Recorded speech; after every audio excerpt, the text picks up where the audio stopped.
वन्देऽहं श्रीगुरो श्रीयुत्पदकमलं श्रीगुरून् वैष्णवांश्च च श्रीरूपं सागरजातं सहगण रघुनाथान्वितं तं सजीवं सावद्वैतं सावधूतं परिजनसहितं कृष्णचैतन्यदेवं श्रीराधा कृष्णपादान् सहगण ललिता श्रीविशाखान्वितांश्च च गुरुवे गौरचन्द्राय राधिकाय स्तदालये कृष्णाय कृष्णभक्ताय तद्भक्ताय नमो नमः। नमो विष्णुपादाय कृष्णप्रेष्ठाय भूतले श्री श्रीमद्भक्तिवेदांत श्री श्रीधर गोस्वामी नामिने। नमो ओम गुरुदेवाय धीमते सौम्यमूर्तये श्री श्रीमद्भक्तिस्वरूप सिद्धांति प्रभवे श्री महात्मने।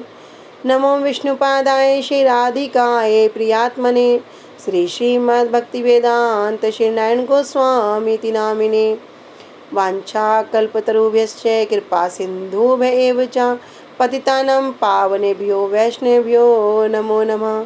पंचतत्त्वात्मकं कृष्णं भक्तरूपं स्वरूपकं भक्तावतारं भक्ताख्यं नमामि भक्तशक्तिकं। श्रीकृष्ण चैतन्य प्रभु नित्यानंदा श्री अद्वैत गदाधर श्रीवासादि गौर भक्त वृंदा।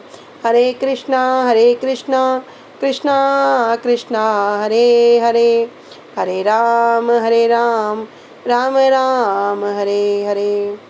स्वप्रथम परम आराध्यतम गुरुपाद पद्म जय विष्णुपाद अष्टोत्तर शत श्री श्रीमद्भक्ति वेदांत श्री श्रीधर गोस्वामी महाराज जी के श्री अभय चरण सरोज में अनंत कोटि दंडवत प्रणाम ज्ञापित करती हूँ। तदुपरांत मेरे परम गुरुदेव जय नित्य लीला प्रविष्ट ओम विष्णुपाद अष्टोत्तर शत श्री श्रीमद भक्ति श्री रूप सिद्धांति गोस्वामी महाराज जी एवं जय नित्य लीला प्रविष्ट ओम विष्णुपाद अष्टोत्तर शत श्री श्रीमद भक्ति वेदांत श्री नारायण गोस्वामी महाराज जी के श्री अभय चरण सरोज में अनंत कोटि दंडवत प्रणाम ज्ञापित करते हुए उनसे अतुल कृपा की वांछा करती हूँ। ग्रंथकार श्री कृष्णदास कविराज गोस्वामी जी, श्रीमन नित्यानंद प्रभु अखंड गुरु तत्व श्रीमन महाप्रभु एवं समस्त परिकरों के चरणों में दंडवत प्रणाम ज्ञापित करते हुए उनसे अतुल कृपा की वांछा करती हूँ। उपस्थित वैष्णवजन, भक्तवृंद, माता पिता भाई बहन सभी के चरणों में यथा योग्य दंडवत प्रणाम स्वीकारो। सभी को हरे कृष्णा दंडवत प्रणाम।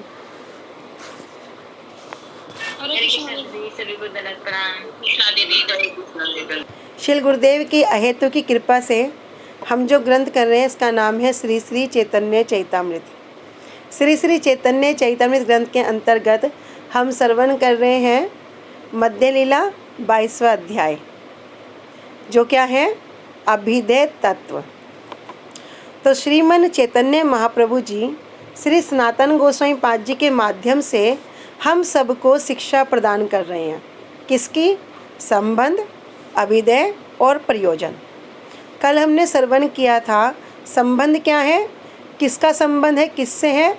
जीव का भगवान से संबंध।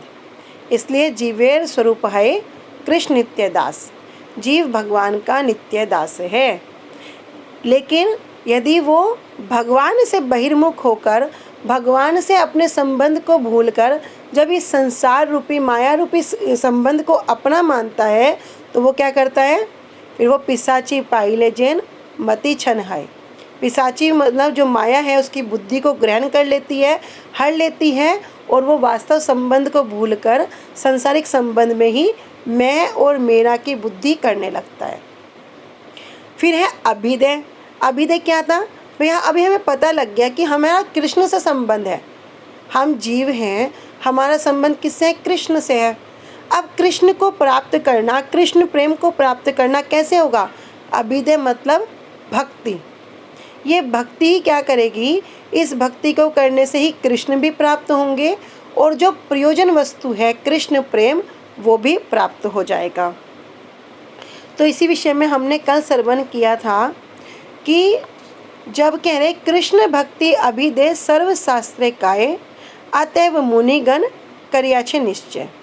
भैया सभी शास्त्रों ने एक बात को वर्णन कर दिया। क्या वर्णन कर दिया? कृष्ण एक सार, जो सार वस्तु है वो कौन है? कृष्ण है। सबसे मूल्य किसका होता है? सार वस्तु का। तो सार वस्तु क्या बता दी? कृष्ण बता दी।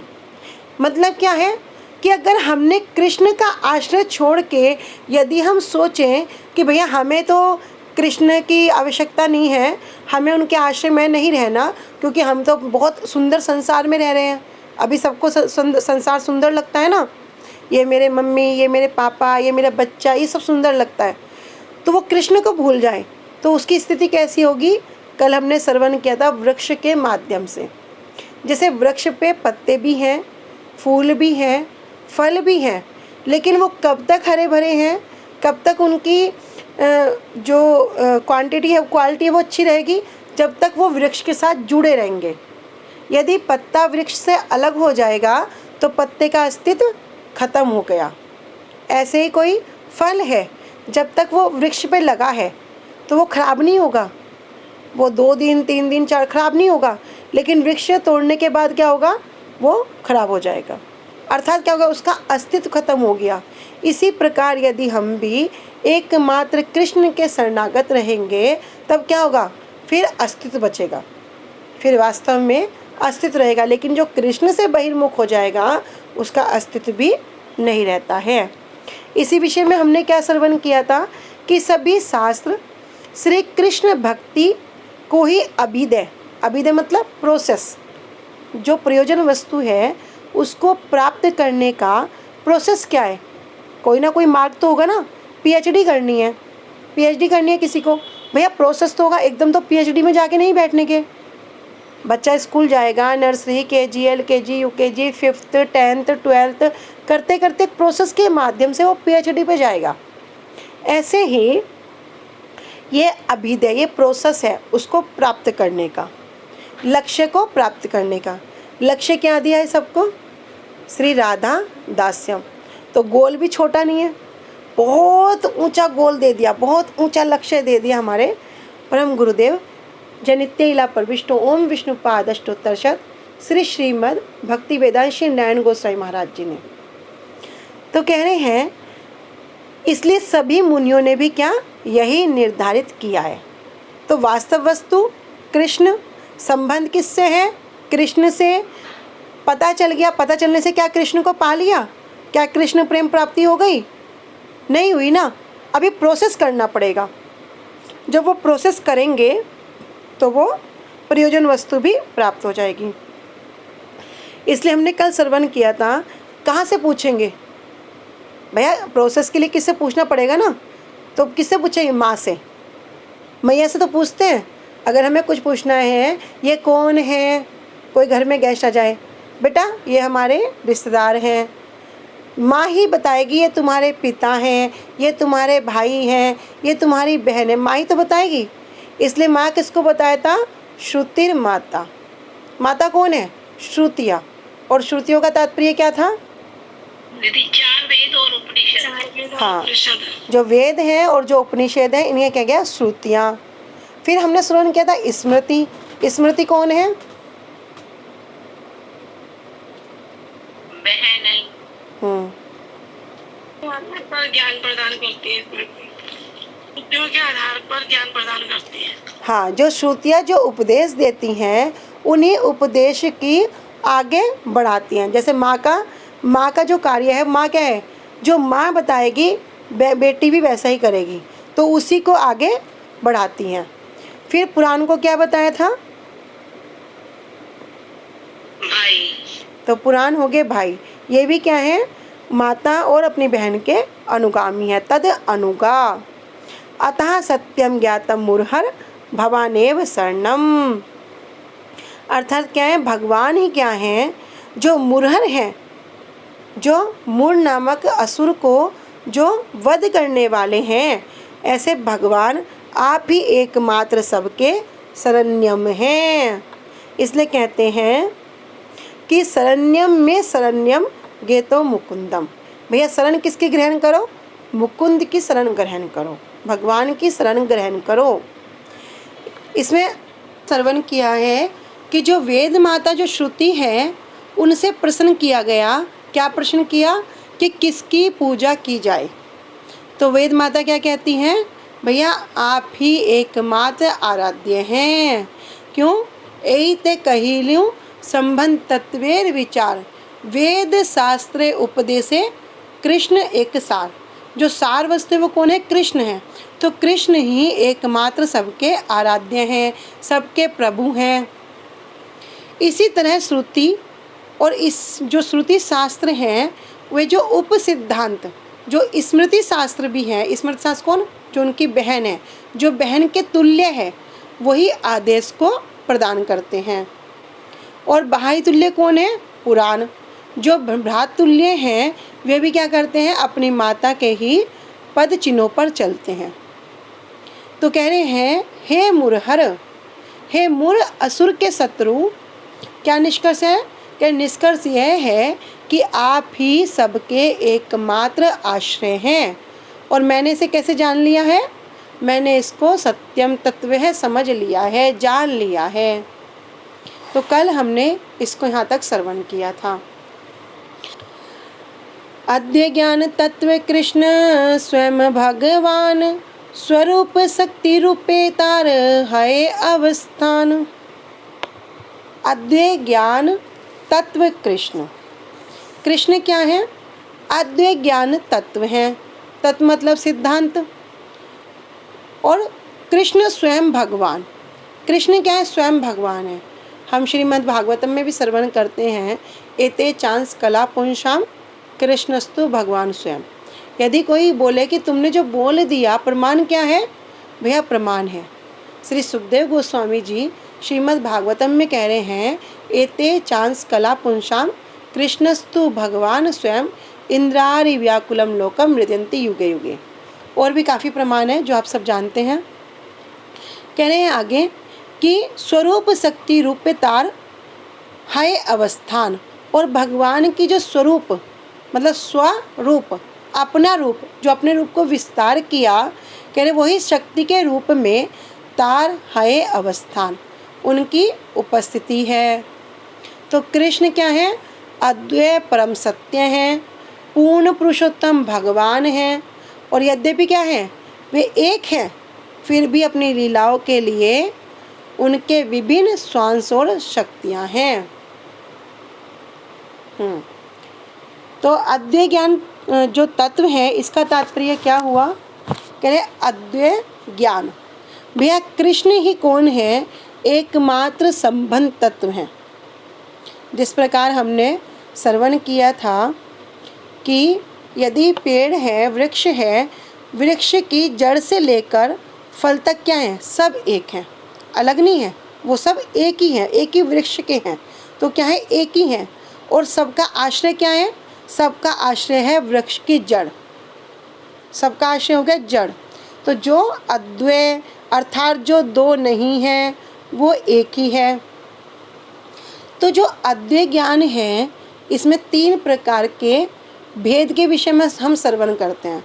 मतलब जिनके अंदर वो 3 भेद नहीं होते। हमने पहले भी श्रवण किया था एक श्लोक के माध्यम से कि वदंती तत्तस्विदस तत्वम यज ज्ञानम अद्वयम।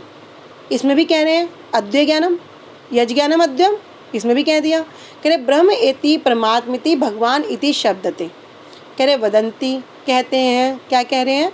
कि भगवान की 3 प्रतीतियों के रूप में वे अपने आप को प्रकाशित करते हैं। ब्रह्म रूप में, किसके लिए? ज्ञानियों के रूप में, ज्ञानी उनको ब्रह्म रूप में मानते हैं। और परमात्मिति जो योगी जन हैं वो उसको परमात्मा के रूप में मानते हैं। और भक्त के लिए वे भगवान हैं। इसमें बहुत सारे उदाहरण भी हैं कि भैया जिनके अंदर 3 भेद नहीं हैं, वो 3 भेद क्या हैं? और स्वगत भेद एक का याद। हाँ, एक हो गया स्वगत भेद, दूसरा हो गया सजातीय भेद और तीसरा हो गया विजातीय भेद। जिनके अंदर ये 3 भेद नहीं हैं, स्वगत भेद, सजातीय भेद और विजातीय भेद। स्वगत, स्व मतलब जो अपने आप से, जो भेद स्वयं से है। जैसे कि हमारी शरीर और आत्मा का भेद भी कह सकते हैं, हमारे अंदर ही ना, जो भेद स्वयं से है।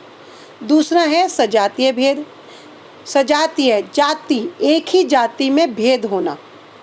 जैसे कि अभी मनुष्य हैं, सब तो मनुष्य ही हैं, लेकिन किसी को देखो बहुत गोरे, किसी को देखो बड़े काले, किसी को देखो बड़े लंबे। कहीं अफ्रीकन चले जाओ वहाँ अलग मिलेंगे, विदेश चले जाओ अलग मिलेंगे। कह रहे हैं तो सब एक ही जाति के, किसके? मनुष्य जाति के हैं, तो सब मनुष्य, लेकिन एक ही जाति में क्या हो गया? भेद है। जैसे कि कहते हैं पशुओं में देख लो, गाय में कितनी सारी गायें हैं, अलग अलग तरह की गायें मिलेंगी, उनमें भेद होंगे। वृक्षों में कोई आम का वृक्ष है, कोई नीम का वृक्ष है, कोई पीपल का वृक्ष है, उनमें भेद मिलेंगे, है तो सब वृक्ष ही। तो ये सब हो गए सजातीय, अपनी ही जाति में भेद। फिर विजातीय, विजातीय मतलब क्या हो गया? एक जाति का अन्य जाति से भेद होना। ठीक है, तो ये 3 भेद हैं। पहला है स्वगत भेद। स्वगत अर्थात क्या हो गया? स्व अर्थात अपने अंदर जो भेद है। तो हम साधारणतः देखते हैं कि हमारे अंगों में भी भेद है। कैसे भेद हो गए? कि एक जो अंग है वो क्या कर सकते हैं, उनकी लिमिटेशन है, वो वही कार्य कर सकते हैं। आंखें देख सकती हैं, पाँव क्या कर सकते हैं? बस चल सकते हैं, हाथ अपना कार्य कर सकते हैं, मुख अपना कार्य कर सकते हैं। किंतु यदि ये स्वगत भेद हम कह रहे हैं, अद्वैय ज्ञान तत्व वहाँ नहीं है, तो क्यों नहीं है? तो वहाँ बताते हैं भैया, भगवान अपने किसी भी इंद्रियों के द्वारा कोई भी कार्य कर सकते हैं। जैसे कहा गया है, अंगानि यस्य सकले इंद्रिय वृत्तिमंती पश्यन्ति पान्ति कलयन्ति चिरम जगन्ति। भगवान की कैसी है? अंगानि यस्य, भगवान के जो अंग हैं वो क्या करते हैं? पश्यन्ति, वो पश्यन्ति मतलब देखती भी हैं, कलयन्ति मतलब ग्रहण भी करती हैं, और पान्ति पान भी करती हैं। तो प्रत्येक इंद्रियां जो भगवान की जो एक एक इंद्रियां हैं वो ये सारे कार्य कर सकती हैं। किसी भी इंद्रिय से भगवान कोई भी कार्य कर सकते हैं। इसलिए भगवान के अंदर ये स्वगत भेद नहीं है। स्वगत भेद। दूसरा भेद क्या था? सजातीय भेद। मतलब सजातीय, अब भगवान है, हम श्रवण करते हैं भैया राम भी भगवान हैं, कृष्ण भी भगवान हैं, विष्णु भी भगवान हैं, नारायण भी भगवान हैं, वामन भी हैं, सब एक ही तो भगवान है। लेकिन अब उनमें क्या है? सजातीय भेद। तो भगवान के तो विभिन्न अवतार हैं, तो उनमें भेद है? कह रहे उनमें भी कोई भेद नहीं है। क्यों नहीं है? क्योंकि श्रीमद् भागवतम के एक श्लोक के अंतर्गत हम श्रवण करते हैं, सिद्धांत तत्वस्तु अभेदे अपि श्री ईश कृष्ण स्वरूपयो रसने उत्कृष्टते रूपम एसाम रस स्थिति ही। क्या कह रहे भैया? सिद्धांत की दृष्टि से हम देखते हैं तो इनमें कोई भेद नहीं है। तो ये बात भी यहाँ क्या होगी? कह रहे इसमें भी भगवान क्या है? अभेद है। अर्थात जो कार्य कृष्ण कर सकते हैं वही राम, नारायण, नरसिंह, वामन भगवान के सभी अवतार कर सकते हैं। तो यहाँ पर भी कोई भेद नहीं है। अब किसने कहा कि भैया उनमें तो 4 गुण ज़्यादा हैं? तो वे बताते हैं कि जो 4 गुण हैं ये क्या है? ये गुण है। मतलब इसको क्या कहते हैं? इसको कहते हैं वैशिष्ट्य। इसको क्या कहते हैं? इसको कहते हैं वैशिष्ट्य। ये भेद नहीं है। भेद और वैशिष्ट्य में अंतर है। वो अंतर क्या है? कह रहे ये तो हो गया उनका वैशिष्ट्य। भेद तात्पर्य हो गया जैसे आम है, आम और दूसरा फल हो गया सेब। एक आम हो गया, एक सेब हो गया, ये हो गया भेद। लेकिन वैशिष्ट्य क्या हो गया? अब हमने पता लगा आम है। अब आम भी कितने तरह के होंगे? कोई चौसा आम, कोई तोतापरी आम, कोई दशहरी आम, कोई लंगड़ा आम। ये हो गया वैशिष्ट्य। तो दीदी भेद की दृष्टि ये हो गया सजातीय भेद। मतलब इसमें भी क्या है? ये अभेद हैं। फिर विजातीय। कह रहे भगवान में विजातीय कौन है? भगवान की जो माया है। विजातीय भेद में कह रहे हैं जैसे कोई मनुष्य है या कोई जानवर है, वो क्या है? दोनों अलग अलग हैं। विजातीय जो अपने समान नहीं है। जिस प्रकार सेब हो गया, आम हो गया, दोनों अलग अलग हो गए ना। समानता नहीं हुई, तो दोनों क्या हो गए, विजातीय हो गए। कह रहे उसी प्रकार भगवान और माया, माया क्या है, भगवान की स्वरूप शक्ति की जो छाया है वही माया है। इसलिए उनकी स्वरूप शक्ति की सत्ता होने के कारण माया भी क्या है, माया भी उनसे भेद रहित है, अर्थात माया के साथ भी उनका भेद नहीं है, वहाँ भी अभेद हो गए। इसलिए भगवान को क्या कह रहे हैं, अद्वैय ज्ञान पर तत्व, क्योंकि भगवान क्या हैं, भगवान तीनों भेद से रहित हैं। पहला स्वगत भेद, दूसरा सजातीय भेद और तीसरा विजातीय भेद।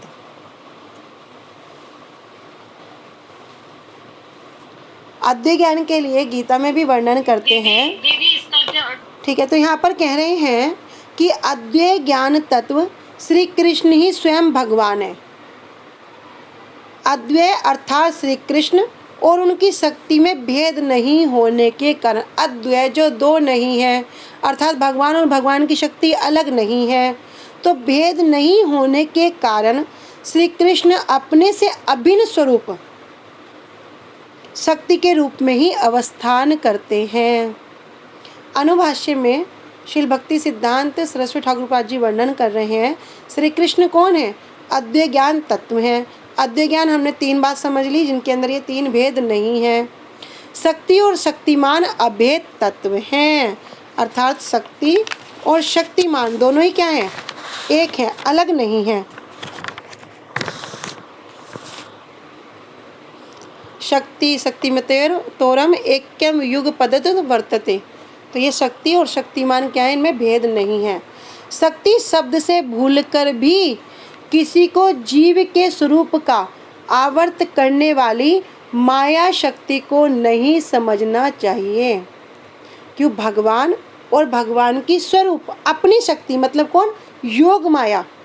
लेकिन अगर कोई समझे ये कौन सी माया है, ये जो जीव को आवर्त करती है, जो जीव को बांध देती है या जीव के ऊपर हावी हो जाती है, कह नहीं, इसे माया शक्ति नहीं समझना चाहिए। जो शक्ति श्री कृष्ण स्वरूप की सेवा में ही केवल मात्र नियुक्त है, किसकी सेवा में, भगवान की सेवा में। भगवान जैसी भी इच्छा करेंगे वो क्या करेंगे, उनको तुरंत पूरा कर देंगी, उस सेवा में वो नियुक्त हैं। वह स्वरूप शक्ति उस माया शक्ति से पृथक है। स्वरूप शक्ति और स्वरूप शक्तिमान श्री कृष्ण क्या हैं, अभिन्न रूप में अवस्थित हैं। तो आज हम यहीं तक का रखते हैं, आगे कल श्रवण करेंगे। वांछा कल्पतरुभ्यश्च कृपा सिन्धुभ्य च पतितानां पावनेभ्यो वैष्णवेभ्यो नमो नमः। श्री गुरुदेव की जय, अनंत कोटि वैष्णव वृंद की जय। निताय गौर प्रेमानंदे, हरि हरि बोल। हरे कृष्णा, सभी को दंडवत प्रणाम। कृष्णा दीदी सभी को दंडवत प्रणाम।